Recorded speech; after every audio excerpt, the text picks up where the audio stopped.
Romanos 8. Uma nova vida.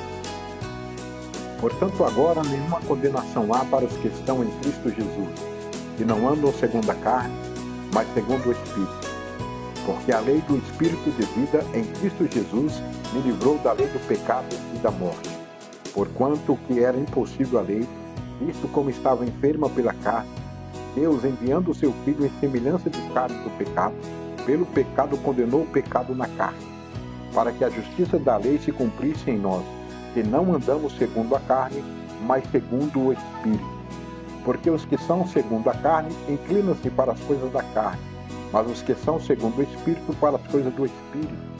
Porque a inclinação da carne é morte, mas a inclinação do Espírito é vida e paz. Porquanto a inclinação da carne é inimizade contra Deus, pois não é sujeita à lei de Deus, nem em verdade o pode ser. Portanto, os que estão na carne não podem agradar a Deus.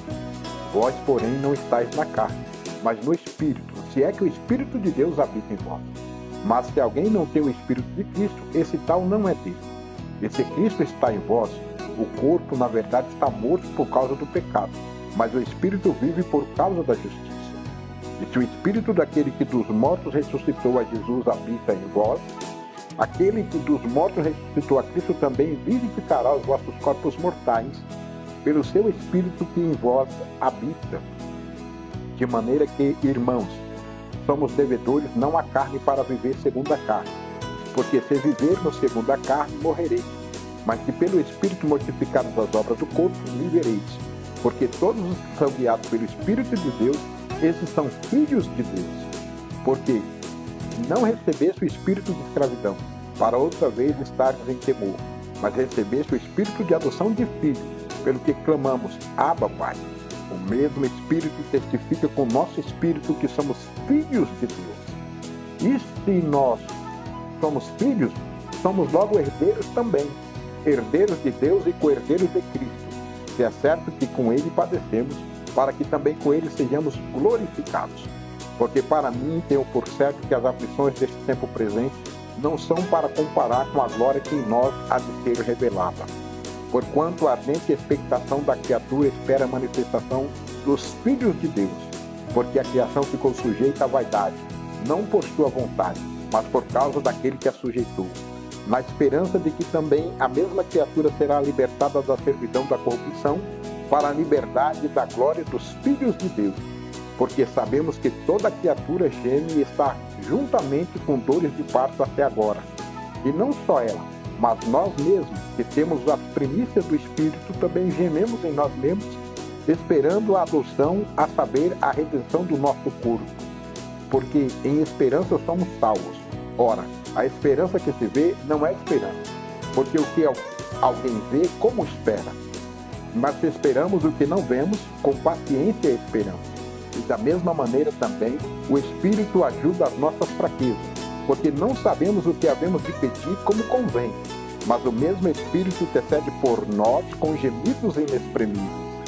E aquele que examina o coração sabe qual é a intenção do Espírito, e é ele que, segundo Deus, intercede pelos santos. E sabemos que todas as coisas contribuem juntamente para o bem daqueles que são chamados pelo seu decreto.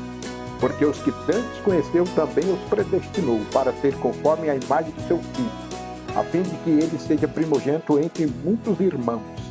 E aos que predestinou, a esse também chamou. E aos que chamou, a esse também justificou. E aos que justificou, a esse também glorificou. Que diremos, pois, a estas coisas? Se Deus é por nós, quem será contra nós? Aquele que nem mesmo ao seu próprio Filho poupou, antes o entregou por todos nós, como não nos dará também com ele todas as coisas? Quem intentará acusação contra os escolhidos de Deus? É Deus quem os justifica. Quem os condenará? Pois é Cristo que morreu, ou antes que ressuscitou dos mortos, o qual está à direita de Deus e também intercede por nós. Quem nos separará do amor de Cristo? A tribulação, ou a angústia, ou a perseguição, ou a fome, ou a nudez, ou o perigo, ou a espada? Como está escrito, por amor de ti somos entregues à morte todo dia. Fomos reputados como ovelhas para um matador. Mas em todas essas coisas somos mais do que vencedores por aquele que nos amou. Porque estou certo de que nem a morte, nem a vida, nem os anjos, nem os principados, nem as potestades, nem o presente, nem o porvir, nem a altura, nem a profundidade, nem alguma outra criatura nos poderá separar do amor de Deus que está em Cristo Jesus, nosso Senhor. Glória a Deus.